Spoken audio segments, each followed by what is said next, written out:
support niyo sa kanya. Yun nga, ginanto ko na pinapaalis na tayo dito. Sabi niya, maraming salamat at hindi na daw tayo maghanap ng gulo sa government nila. Salamat daw. Whatever daw. Ano kayo?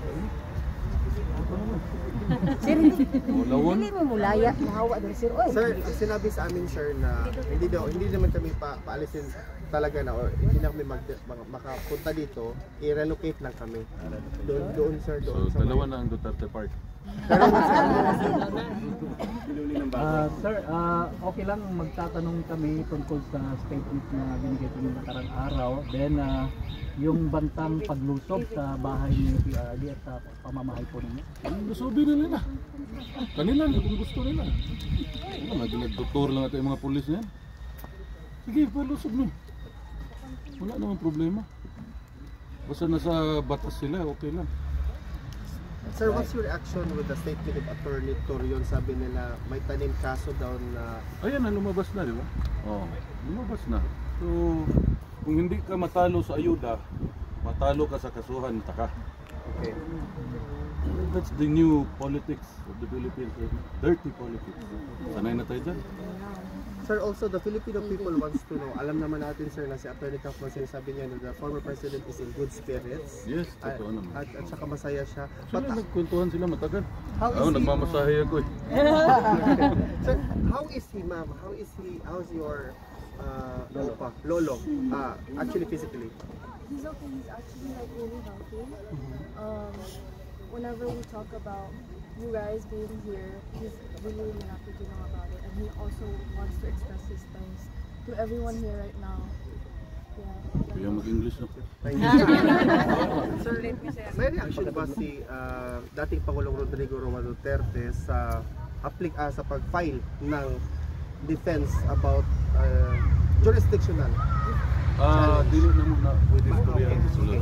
Kaya nay naga-monitor sa mo ang meeting, so ginagi-inform namin daan na isa di agabantay. Dili pwede istoryahan ng within lang sa kaso niya. Also reaction ni dating Pangulo sir sa fierceness ni VP Inday ngayon sir during this campaign. Katawa lang man. Katawa lang. Every time akong i-mention na pangitag-away si Inday, so ako lang po sa pautan. Sa message niya kay Mayor Basti, sa message niya sa yung mga apo nga nidagan pagka-congressman o councilor.